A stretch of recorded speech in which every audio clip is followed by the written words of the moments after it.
नमस्कार, स्वागत है आप सभी का सीयूटी कॉन्सेप्ट के इस ऑनलाइन लर्निंग प्लेटफॉर्म पर। आज के इस वीडियो में हम लोग बात करेंगे कि सीयूटी रिजल्ट आने के बाद अब नेक्स्ट स्टेप में आपको क्या करना है। जैसा कि आप सभी को पता है कि पहले यूजी का रिजल्ट आ गया, अब जो है अभी हाल ही में पीजी का भी रिजल्ट आ चुका है। सीयूटी यूजी और पीजी दोनों का जो है वो रिजल्ट जो है वो अब आ चुका है। अब आपके मन में सवाल आ रहा होगा कि अब रिजल्ट तो आ चुका है, अब हमको आगे क्या करना होगा। मतलब कि आप सभी को पता होगा कि अलग अलग यूनिवर्सिटी जो है अलग अलग रजिस्ट्रेशन कराती है अपना। जैसे बीएचयू का रजिस्ट्रेशन ओपन हुआ है, आपको पता होगा, नहीं पता है तो मैं भी आगे वीडियो में बताऊंगा, ठीक है। तो अलग यूनिवर्सिटी में अलग अलग यूनिवर्सिटी का अलग अलग रजिस्ट्रेशन होता है, तो वो सारी जानकारी हम लोग इस वीडियो में आपको देंगे कि किस तरीके से आपको ये जो रिजल्ट आ चुका है इसके बाद जो नेक्स्ट स्टेप्स में है वो आपको अब क्या करना होगा, ताकि आप जिस भी यूनिवर्सिटी में, जिस भी स्टेट यूनिवर्सिटी हो या फिर कोई भी यूनिवर्सिटी हो, अगर आप उसमें एडमिशन लेना चाहते हैं तो कोई भी अपडेट मिस नहीं होनी चाहिए, ठीक है। तो चैनल को सब्सक्राइब कर लीजिएगा, बेल आइकन को प्रेस कर लीजिएगा, क्योंकि अगर किसी भी यूनिवर्सिटी से रिलेटेड, अगर रजिस्ट्रेशन पोर्टल से रिलेटेड, काउंसलिंग से रिलेटेड कोई भी अगर इंफॉर्मेशन आती है तो सबसे पहले हम इस ऑनलाइन चैनल के माध्यम से आपको प्रोवाइड करते रहते हैं। तो आप लोग चैनल को सब्सक्राइब करके बेल आइकन प्रेस कर लीजिएगा। तो पहला हम स्टेप के बारे में आपसे बात करेंगे कि सबसे पहले आपको क्या करना है। सबसे पहले आपको क्या करना है, आपको पता है कि कई सारी यूनिवर्सिटीज़ हैं और सभी का एक रजिस्ट्रेशन पोर्टल होता है, ठीक है। दिल्ली यूनिवर्सिटी का CSAS पोर्टल है, BHUonline.in BHU का है, ठीक है। BHU पर आप जाकर के उसके वेबसाइट पर जाकर के अपना रजिस्ट्रेशन करा सकते हैं, ठीक है। तो आपको सभी जिस भी यूनिवर्सिटी में आपने अप्लाई किया है और जिस यूनिवर्सिटी में भी आप एडमिशन लेना चाह रहे हैं, वहाँ का जो रजिस्ट्रेशन पोर्टल है, उन लोगों की जो ऑनलाइन ऑफिशियल वेबसाइट होती है, वहाँ पर जाकर के आपको विजिट करते रहना है। मतलब आप जब भी आपको टाइम मिलता है, जिस भी यूनिवर्सिटी में आप चाहते हैं एडमिशन लेना, उसका रजिस्ट्रेशन पोर्टल या फिर उसका जो ऑफिशियल वेबसाइट है उसको विजिट करते रहेगा, ताकि जब भी अपडेट आता है तो आपको पता चल जाए कि रजिस्ट्रेशन कब से स्टार्ट हो रहा है। कई सारी यूनिवर्सिटीज़ का स्टार्ट हो भी चुका है, मैं भी बताऊंगा किसका किसका हो चुका है, लास्ट डेट कब है, ठीक है, कुछ का मैं बता दूंगा, ठीक है। तो ये आपको करते रहना है। अभी आपके पास टाइम ही होगा, क्योंकि एग्जाम हो चुका है तो टाइम ही टाइम होगा अभी फिलहाल तो, ठीक है। कुछ दिनों के लिए रहेगा जब तक एडमिशन नहीं हो जाता है। तो आप लोग एक काम कर सकते हैं कि अलग अलग यूनिवर्सिटीज़ के ऑफिशियल वेबसाइट पर जाकर के आप ये चेक कर सकते हैं कि रजिस्ट्रेशन प्रोसेस कब स्टार्ट हो रहा है। कोई भी अपडेट आती है तो फिर आप उसके रिगार्डिंग आगे आप बढ़ सकते हैं, ठीक है, आगे काम कर सकते हैं। दूसरा स्टेप आपका क्या होगा, अब ये चेक करते रहना, ठीक है, अपने एंड से भी आप चेक करते रहेगा। और किसी भी यूनिवर्सिटी का अगर कोई भी इंफॉर्मेशन आता है रजिस्ट्रेशन पोर्टल से रिलेटेड या फिर रजिस्ट्रेशन प्रोसेस से रिलेटेड, तो हम आपको अपडेट तो देते रहेंगे, बट आप अपने एंड से भी आप कोशिश करते रहेगा, ठीक है। Complete registration process. अब देखिए क्या होगा, रजिस्ट्रेशन मान लीजिए किसी भी यूनिवर्सिटी का स्टार्ट हो गया, जैसे कि BHU का ही स्टार्ट हुआ है, तो BHU के बारे में एक अपडेट भी है, ठीक है। BHU जो है पीजी के लिए, पीजी का देखिए हो रहा था 16 जुलाई तक हो गया, ठीक है, पीजी का रजिस्ट्रेशन, क्योंकि इन्होंने जो है रिजल्ट आने से पहले ही रजिस्ट्रेशन स्टार्ट कर दिया था। तो अभी जो है रीओपन होने वाला है 25 जुलाई को, ठीक है। 25 जुलाई को ये पीजी, BHU पीजी, ध्यान रखिएगा, BHU पीजी में जो भी आप करवाना चाहते हैं, जो भी स्टूडेंट्स हैं, अगर आप रजिस्ट्रेशन करवाना चाहते हैं तो ये फिर से ओपन हो रहा है 25 जुलाई से। इस डेट को ध्यान रखिएगा, ठीक है, 25 जुलाई से स्टार्ट हो रहा है, तो आप फिर से रजिस्ट्रेशन करा सकते हैं। और अगर हम यूजी की बात करें तो फिर से ओपन हो चुका था, उन्होंने कहा था कि रिजल्ट आने के बाद हम फिर से ओपन करेंगे इसको, तो उन्होंने ओपन किया और लास्ट डेट जो है वो 23 जुलाई है। तो जिन भी बच्चों ने अभी भी नहीं करवा रखा है, ठीक है, अभी भी अगर आपने नहीं करवाया है अपना रजिस्ट्रेशन, तो आपके पास एक अभी मौका है, आप जाकर के 23 जुलाई तक जो है इसको करा सकते हैं। ये यूजी के लिए लास्ट डेट है। और करेक्शन विंडो की भी बात इन्होंने कही है कि 24 से 26 जुलाई के बीच में ये करेक्शन विंडो जो होगा वो यूजी के लिए, ध्यान रखिएगा, किसके लिए, यूजी के लिए। तो BHU में अगर करेक्शन आप करना चाहते हैं, जो भी अगर फॉर्म भरने में, रजिस्ट्रेशन कराने में कोई दिक्कत आ गया रजिस्ट्रेशन प्रोसेस में, तो आप करेक्शन विंडो ओपन होगा कब से, 24, देखिए 23 तक था लास्ट डेट रजिस्ट्रेशन करने का है, ठीक, फिर 24 से 26 तक ये है करेक्शन विंडो ओपन होगा। तो जिन भी बच्चों ने गलतियां कर दी थी, कुछ त्रुटियां रह गई थी, उसको सही कर लीजिएगा फिर से ओपन करके, ओके। तो ये BHU से रिलेटेड यूजी और पीजी दोनों के लिए ये जानकारी हो गई। अभी मैं और भी कुछ यूनिवर्सिटीज के बारे में मैं आपको बता दूंगा। तो आपको रजिस्ट्रेशन प्रोसेस कंप्लीट करना है, अलग अलग यूनिवर्सिटी का आपको अलग अलग करना पड़ेगा, क्योंकि हर यूनिवर्सिटी का जो है वो अलग अलग अपना वेबसाइट है, ठीक है। तो अलग अलग यूनिवर्सिटी के अलग अलग वेबसाइट पर, अपना ऑफिशियल वेबसाइट पर जाकर के वहां पर आपको रजिस्ट्रेशन प्रोसेस कंप्लीट करना होगा। जैसे BHU का अभी 25 को रीओपन हो रहा है, तो BHU के ऑनलाइन जो वेबसाइट है BHUonline.in, वहां पर जाकर के आप रजिस्ट्रेशन प्रोसेस कंप्लीट कर सकते हैं। वैसे DU का, JNU का अलग अलग तरीके से आपको करना होगा, ठीक।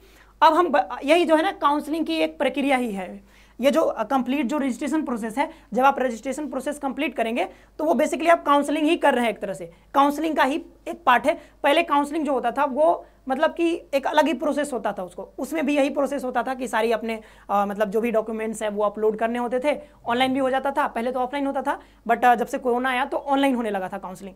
तो काउंसलिंग की जगह पर अभी जो है ये जो रजिस्ट्रेशन प्रोसेस है ये आप जो कंप्लीट कर रहे हैं ना, वो एक तरह से आपका काउंसलिंग ही हो रहा है, ठीक है।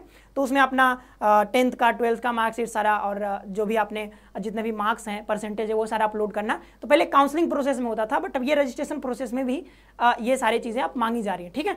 तो ये सारा चीज़ मतलब एक तरह से आप काउंसलिंग ही करा रहे हैं। आगे चलते हैं अगला में। तो अगला स्टेप में आपको क्या करना है, अब देखिए रजिस्ट्रेशन प्रोसेस आपने कंप्लीट कर लिया। मान लीजिए कि बीएचयू में आपने जो है वो रजिस्ट्रेशन प्रोसेस अपना जो है वो आपने ऑलरेडी कंप्लीट कर लिया। अब रजिस्ट्रेशन प्रोसेस कंप्लीट होने के बाद क्या होगा, कुछ यूनिवर्सिटी जो है वो अपना मेरिट लिस्ट जारी करेंगी। क्या, कुछ यूनिवर्सिटी अपना मेरिट लिस्ट जारी करेंगी, ठीक है। और कुछ जो है वो कट ऑफ जारी करती हैं, ठीक है। मान लीजिए कि बीएचयू में है तो कट ऑफ जारी कर दिया गया, तो कट ऑफ जारी कर दिया। मान लीजिए कि आपका अगर 220 नंबर है पीजी में, मान लीजिए किसी भी सब्जेक्ट में अगर 220 नंबर है, इसके आगे है 220 या 220 से ज़्यादा है, तो फिर क्या होगा, आपको यहाँ पर जो है उस कट ऑफ के अंदर आ जाएंगे आप, ठीक है। उस कट ऑफ के अगर अंदर आ जाते हैं तो फिर आपको अलॉटमेंट के लिए मतलब वहाँ पर जो आपने रजिस्ट्रेशन कराया है ना, तो वहीं पर रजिस्ट्रेशन पोर्टल पर ही अलॉटमेंट का एक ऑप्शन आपको आ जाएगा, ठीक है। तो आपको कोई जो भी अगर आपको अलॉटमेंट हो रहा है, आप यहाँ पर कट ऑफ के अंदर है, तो आपको अलॉट कर दिया जाएगा। कोई भी सब्जेक्ट आपने जो सेलेक्ट किया होगा, प्रेफरेंस आपने भर रखे होंगे कि हमको ये चाहिए वो चाहिए। पीजी में तो इतना नहीं होता है, यूजी में होता है, ठीक है। तो अलग अलग प्रेफरेंस आपने भरा होगा कि मुझे ये सब्जेक्ट चाहिए और ये लोकेशन चाहिए, एफएमसी चाहिए, हमको कहीं भी चाहिए, ठीक है। तो एफिलिएटेड कॉलेज चाहिए, जो भी चाहिए, तो वहाँ पर आपको कोई एक सब्जेक्ट जो है वो अलॉट कर दिया जाएगा। कोई भी सब्जेक्ट कॉम्बिनेशन हो सकता है, और अगर पीजी की बात करें तो कोई एक स्पेशल सब्जेक्ट, ठीक है। मान लीजिए कि ज्योग्राफी हो गया, हिस्ट्री हो गया, वो आपको अलॉट कर दिया गया, ठीक है। अगर आपने कट ऑफ के अंदर अगर आप आते हैं तो आगे, अगर आपके मार्क्स 220 के मतलब ऊपर है या फिर 220 तक हैं, तो आपको एक सीट अलॉट कर दिया जाएगा। अब क्या करना होगा, सीट जैसे अलॉट होगा तो आपको एक पेमेंट लिंक आपको प्रोवाइड कर दिया जाएगा। क्या होगा, एक पेमेंट लिंक आपको प्रोवाइड कर दिया जाएगा, आपके पोर्टल पर ही दिखेगा, कहीं आने जाने की कोई जरूरत नहीं है, बस पोर्टल में चेक करना है। वहां पर अगर कट ऑफ के अंदर आते हैं, मेरिट लिस्ट के में अगर आप आते हैं तो अलॉटमेंट्स आपको कर दिया जाएगा, कोई भी एक सीट। फिर आपको क्या करना होगा, विद इन टाइम 48 घंटे 24 घंटे जितना भी टाइम दिया जाएगा उसके अंदर आपको पेमेंट करना होगा। पेमेंट लिंक जनरेट हो जाएगा, फिर जैसे कि जितना भी फीस होगा, 4000 होगा, 2000 होगा, जितना भी होगा, वो आपको क्या करना होगा, ऑनलाइन ही आप उसको पेमेंट कर सकते हैं। बहुत आसान प्रक्रिया है, कोई दिक्कत नहीं आएगा, ठीक है। तो यहाँ पर आप समझ लिए, पहले आपको हर यूनिवर्सिटी का अपना जो है, जिस भी यूनिवर्सिटी में आप एडमिशन लेना चाहते हैं, पहले तो उसका जो रजिस्ट्रेशन या फिर बोलें कि उसके जो ऑफिशियल वेबसाइट है उसको विजिट करते रहेगा, ठीक है, टाइम टू टाइम। और आगे कंप्लीट फिर उसके बाद अगर रजिस्ट्रेशन पोर्टल अगर ओपन हो जाता है उस यूनिवर्सिटी का, पर्टिकुलर यूनिवर्सिटी का, तो आपको वहाँ पर जाकर के रजिस्ट्रेशन प्रोसेस कंप्लीट कर लेना है, ठीक है। और उसके लिए डॉक्यूमेंट्स कौन कौन से हैं वो तो पहले ही वीडियो में मैं आपको बताया था, ठीक है। फिर कट ऑफ जो है, कट ऑफ आएगा, ठीक। इसके बाद रजिस्ट्रेशन प्रोसेस होने के बाद अलग अलग यूनिवर्सिटी अलग अलग कट ऑफ जारी करेगी। ऐसा नहीं है कि एक ही कट ऑफ आएगा उसमें ही सब यूनिवर्सिटी में एडमिशन हो जाएगा, ऐसा नहीं है। बीएचयू का अलग आएगा, जेएनयू का अलग आएगा, डीयू का अलग आएगा, एयू का अलग आएगा। एयू जो है वो पीजी में नहीं है, यूजी का बात करें, ठीक है। तो अलग अलग यूनिवर्सिटी के अलग अलग मेरिट लिस्ट और कट ऑफ जारी होंगे, ठीक। और आगे फिर आपको एक सीट अलॉट कर दिया जाएगा, ठीक है, जिस भी सब्जेक्ट में आपका होता है वो आपको दिखेगा।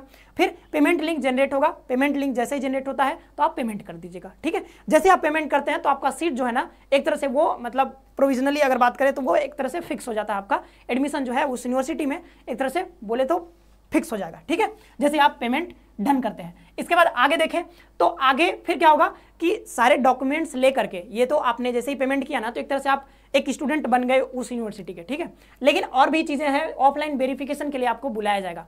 तो ऑफलाइन वेरिफिकेशन में आपको ऑफलाइन जाना होगा, इस यूनिवर्सिटी में फिजिकली प्रेजेंट होना होगा, ठीक है। ऑफिस में आप जाएंगे वहां, और वहां पर जाकर के जितने भी आपको डॉक्यूमेंट्स रिक्वायर्ड होंगे वो सारे TCCC अगर आपने नहीं लगाया था तो वो सारी चीजें लेकर के वहां पर जानी पड़ेगी। अगर आपने मान लीजिए कि जाति है या फिर आय है, अगर मांगा गया है कि इस डेट के बाद का ही चाहिए, तो आपने मान लीजिए कि अभी नहीं बनवा पाया था रजिस्ट्रेशन के टाइम पर, ठीक है।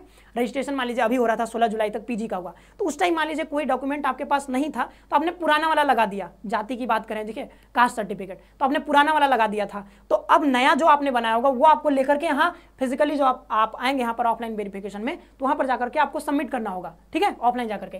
तो जो भी चीज़ें आपने ऑनलाइन में कुछ गड़बड़ हो गई थी, मतलब या फिर किसी TCCC से गड़बड़ नहीं, गड़बड़ होगा तो करेक्शन विंडो खुलेगा, आप उसमें सही कर लीजिएगा, ठीक है। तो अगर कोई डॉक्यूमेंट अगर कोई पुराना अपलोड कर दिया है या फिर TCCC नहीं अपलोड किया है तो वो सारी चीज़ें जा करके ऑफलाइन आपको सबमिट करना होगा। इतना हो गया। इसके बाद जैसे आप ये कर लेते हैं, अगर सही से सब चीज़ वेरीफाई हो जाता है तो फिर क्या होगा, क्लास स्टार्ट हो जाएगी। फिर जा करके मस्त जिस यूनिवर्सिटी में, BHU में, JNU में, जहाँ भी सपना होगा, मस्त जा करके क्लासरूम में जाइए, बैठिए और क्लास अटेंड करिए, ठीक है। मतलब आप स्टूडेंट बन जाएंगे वहाँ के उस यूनिवर्सिटी के और आपका सपना जो है वो पूरा हो जाएगा। तो आप वहाँ पर जाकर के फिर क्लास ले सकते हैं, ठीक है, पढ़ सकते हैं। फिर हॉस्टल अलॉटमेंट की प्रक्रिया होगी। इसके बाद क्लास स्टार्ट होने के बाद हॉस्टल अलॉटमेंट की प्रक्रिया शुरू की जाती है, ठीक। तो इस चीज़ का ध्यान रखिएगा। तो हॉस्टल कैसे होता है वो अलग यूनिवर्सिटी का अलग अलग होगा, तो वो बाद में बताया जाएगा। बट इतना ध्यान रखिए अभी के लिए कि क्लासेस स्टार्ट होने के बाद आपको फिर हॉस्टल अलॉटमेंट के लिए आपको बताया जाएगा, ठीक है। तो ये सारा जो स्टेप था वो आई होप कि आपने समझ लिया होगा, ठीक है। और हमारा जो ऐप है, आप ऐप के बारे में थोड़ा सा जान लीजिए। CUET कॉन्सेप्ट है, ठीक है। आप प्ले स्टोर से जाकर के इसको डाउनलोड भी कर सकते हैं। जो भी बच्चे अगर अभी तैयारी करना चाहते हैं इस बार, ठीक है, 2024 में UG का, PG का जो भी कोर्स हो, जिस भी कोर्स में अगर आप प्रिपेयर करना चाहते हैं तो ठीक है, तो आप प्रिपेयर कर सकते हैं, हमारे साथ जुड़ सकते हैं, ठीक है, 2024 के लिए, ठीक है। बैच अभी कुछ ही दिन में स्टार्ट होगी, तो आप बने रह सकते हैं चैनल के साथ। चैनल को सब्सक्राइब कर लीजिएगा, बेल आइकन प्रेस कर लीजिएगा, ठीक है। जब भी अपडेट आएगी, ठीक है, तो आप वैसे अभी तो CUET कॉन्सेप्ट का ये जो हमारा जो प्ले स्टोर से जो एप्लीकेशन है उसको डाउनलोड कर लीजिएगा। और हमारा जो बैच है जब भी स्टार्ट होगा तो आपको उसके बारे में नोटिफिकेशन दे दिया जाएगा, ठीक है। तो अगर आप तैयारी करना चाहते हैं तो चैनल से बने रहेगा। और लास्ट में सब्सक्राइब कर लीजिएगा, बेल आइकन को प्रेस कर लीजिएगा। और इसके बाद भी अगर कोई भी अगर परेशानी आती है तो आप इस नंबर पर बहुत आसानी से कॉल कर सकते हैं, ठीक है। जियो का ज़माना है, कोई दिक्कत नहीं है, अनलिमिटेड है, आराम से फ़ोन करिए। जो भी परेशानी आती है तो आप अपना परेशानी बता सकते हैं, हम उसका हर एक पॉसिबल तरीके से हम उसका सॉल्यूशन आपको देने की कोशिश करेंगे, ठीक है। और लास्ट में जो मैंने आपसे कहा था कि जिस भी यूनिवर्सिटी के, कुछ यूनिवर्सिटी हैं जिनके बारे में मुझे अपडेट देना था कि कुछ जो यूनिवर्सिटी है जिनका रजिस्ट्रेशन पोर्टल जो है वो स्टार्ट हो चुका है, तो वो मैं आपको एक बार मतलब ब्रीफ में बता दे रहा हूँ कि किसका किसका लास्ट डेट मैं ये बताऊंगा, ठीक है, कि जो भी यूनिवर्सिटी है उसका लास्ट डेट क्या है। तो central university of south Bihar, ध्यान से सुनिएगा, जिनको भी रजिस्ट्रेशन कराना है, रजिस्ट्रेशन के बारे में बता रहा हूँ कि रजिस्ट्रेशन पोर्टल जो है वो रजिस्ट्रेशन प्रोसेस वहाँ पर स्टार्ट हो चुका है।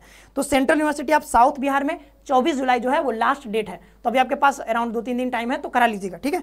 डॉक्टर हरि सिंह गौर यूनिवर्सिटी में 27 जुलाई लास्ट डेट है। महात्मा गांधी सेंट्रल यूनिवर्सिटी में 26 जुलाई लास्ट डेट है। बाबा साहब भीमराव अंबेडकर यूनिवर्सिटी में 31 जुलाई है लास्ट डेट। और अंबेडकर यूनिवर्सिटी में आपका 31 जुलाई यहाँ भी है। बनारस हिंदू यूनिवर्सिटी में 23 जुलाई, ये UG की बात करें, ठीक है, मैंने अभी बताया था ना यहाँ पर कि 23 जुलाई जो है वो लास्ट डेट है। UG की मैं बात कर रहा हूँ, PG की नहीं, ठीक है। तो 23 जुलाई हो गया बनारस हिंदू यूनिवर्सिटी का। आगे सेंट्रल संस्कृत यूनिवर्सिटी, ये तो खत्म हो चुका है, ठीक है, 21 जुलाई तक ही था, ठीक है, अब नहीं करा पाएंगे आप। जवाहरलाल नेहरू यूनिवर्सिटी यानी ये, ठीक है, जवाहरलाल नेहरू यूनिवर्सिटी JNU की बात करें हम तो इसमें 2 अगस्त तक है, ठीक है, 2 अगस्त तक लास्ट डेट है। यूनिवर्सिटी ऑफ दिल्ली में 24 जुलाई तक ही है। यूनिवर्सिटी ऑफ इलाहाबाद में 28 जुलाई तक है। विश्व भारती यूनिवर्सिटी में 25 जुलाई और गुरु घासीदास यूनिवर्सिटी में 25 जुलाई और central university of Andhra Pradesh में 22 जुलाई। सेंट्रल यूनिवर्सिटी ऑफ जम्मू में है 27 जुलाई तक last date. Central university of Jharkhand का खत्म हो चुका। सेंट्रल यूनिवर्सिटी ऑफ गुजरात का भी 22 जुलाई है, ठीक है।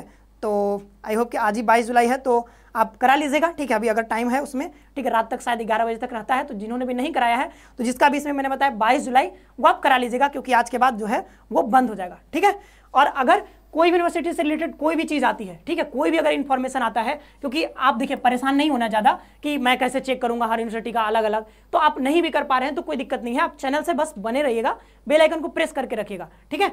तो जब भी अगर किसी भी यूनिवर्सिटी से, अगर किसी भी यूनिवर्सिटी का अगर रजिस्ट्रेशन पोर्टल ओपन होता है तो उसकी जानकारी सबसे पहले हम इस चैनल के माध्यम से आपको प्रोवाइड कर देंगे, ठीक है। तो आपके पास अगर नोटिफिकेशन चला जाएगा, अगर नोटिफिकेशन बेल आइकन प्रेस करके रखेंगे तो चला जाएगा, ठीक है। इसके बाद देख लीजिएगा। और अगर आपको उस यूनिवर्सिटी में कराना है रजिस्ट्रेशन तो फिर रजिस्ट्रेशन करा लीजिएगा। और उसके बाद की जो भी cut off, merit list, allotment, payment link, ये सारी चीज़ों के बारे में भी आपको एक एक करके बताया जाएगा। अभी तो रजिस्ट्रेशन बस स्टार्ट हुआ है, तो रजिस्ट्रेशन पहले करा लीजिए। और जिसका भी अगर किसी और नई यूनिवर्सिटी का आता है तो उसके बारे में आपको सारी जानकारी इस चैनल के माध्यम से हम लोग देते रहेंगे एक एक करके। तो आई होप कि इस वीडियो में जितनी भी चीज़ें मैंने बताया है वो आपको मतलब बहुत सहज तरीके से, सरल तरीके से आपको समझ में आ गया होगा। मिलते हैं नेक्स्ट वीडियो में, तब तक के लिए आप सभी को बहुत बहुत धन्यवाद। खुश रहिए, पढ़ते रहिए।